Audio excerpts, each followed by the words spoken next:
15년 전 한 시골 마을에서 진아라는 한 소녀가 갑작스럽게 세상을 떠난 사건이 온 마을을 충격에 빠뜨렸습니다. 더 놀라운 것은 그녀가 남긴 한 권의 일기장이었는데 그 일기에는 여러 남성들과의 관계와 함께 그들의 이름, 직업이 적혀 있었다고 합니다. 진아와의 순간적인 만남을 가졌던 많은 남성들은 AIB 검사를 받기 위해 병원을 찾았습니다. 경상북도 구미시의 한 작은 마을에는 약 2,000명의 주민이 살고 있었고 그곳에서 일어난 크고 작은 모든 일들이 항상 주민들의 입에 오르내리곤 했습니다. 외지에서 온 사람들에게도 이 마을의 유일한 카페 겸 휴게소에서 일하다가 HIV로 사망한 진에 대한 이야기는 여전히 사람들 사이에서 회자되며 조용한 마을을 뒤흔들곤 했습니다. 우리는 낙동강 옆에 위치한 오래된 집을 찾아갔습니다.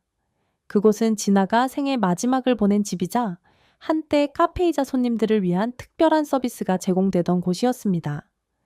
지금은 그녀의 시어머니인 김씨 할머니 80세가 살고 있는 이 집은 진아가 직접 운영했던 곳이기도 합니다. 김씨 할머니는 우리의 방문에 잠시 놀랐지만 곧 담담히 진아의 안타까운 사연을 들려주었습니다. 그녀는 가난하게 살다 간 예비 며느리를 생각하며 눈시울을 붉혔습니다. 진아는 구미 인근 시골 마을에서 태어났고 어려운 환경 속에서도 뛰어난 외모로 마을 사람들의 주목을 받으며 자랐습니다. 커가면서 진아는 마치 꽃처럼 예쁘게 피어났고 15살이 되던 해에 마을을 떠나 구미시의 한 식당에서 아르바이트를 시작했습니다. 이후 그녀는 구미에서 약 30km 떨어진 대구에 정착해 한 카페에서 일하기 시작했고 그곳에서 손님으로 자주 오던 오토바이 기사 민호를 만나게 되었습니다. 민호는 진아의 아름다움에 빠져들었고 두 사람은 사랑에 빠졌습니다. 가족들은 소박한 결혼식을 올려주었고 그들은 부부가 되었습니다. 결혼 후 3년이 지나고 두 사람 사이에는 아들과 딸이 태어나며 작은 가정에 웃음이 넘쳤습니다. 민호는 오토바이 기사로 진아는 카페 직원으로 일하며 생활이 넉넉하진 않았지만 그들만의 행복을 누렸습니다. 하지만 이 행복도 오래가지 않았습니다. 어느 날 민호는 마약에 손을 대기 시작했고 처음에는 소량의 마약을 거래하며 수익을 올렸으나 점차 중독에 빠져들게 되었습니다. 그는 더 이상 가족을 부양할 수 없게 되었고 결국 AIB에 감염된 채 병상에 누워 생을 마감하게 되었습니다. 민호의 죽음 후 진아는 두 아이와 시어머니를 홀로 돌봐야 했습니다. 카페에서 일하는 것만으로는 생활이 어려워진 진아는 결국 몸을 팔기 시작했습니다.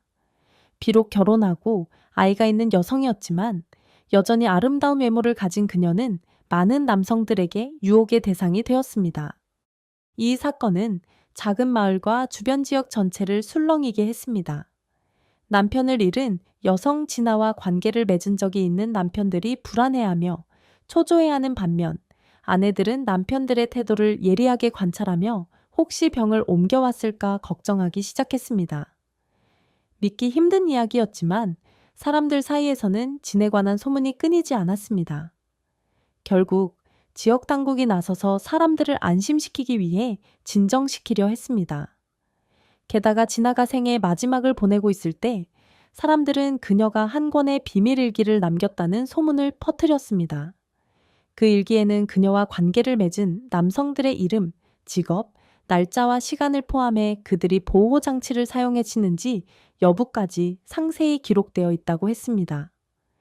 이 소문은 마을을 떠들썩하게 했고 많은 남성들은 진아의 집 근처에서 몰래 지켜보며 그녀의 일기장에 대한 정보를 알아내려 했습니다.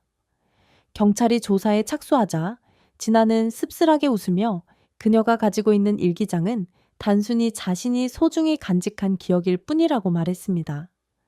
그녀는 남편이 글을 가르쳐 준 후 일기장 앞부분에는 그와 함께했던 작은 행복과 일상의 기록을, 뒷부분에는 자신의 절망을 담아냈다고 설명했습니다.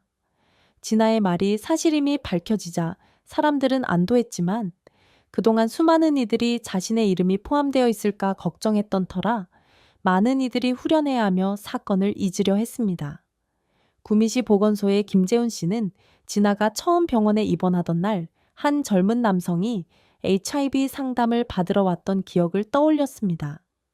그 남성은 다리가 저릴 때마다 선생님, 다리가 저리면 혹시 에이즈인가요? 라고 묻곤 했습니다. 처음에는 자신이 대구 출신이라며 말을 돌렸지만 결국 구미 출신이며 진아와의 관계에서 보호 장치를 사용하지 않았다고 털어놓았습니다.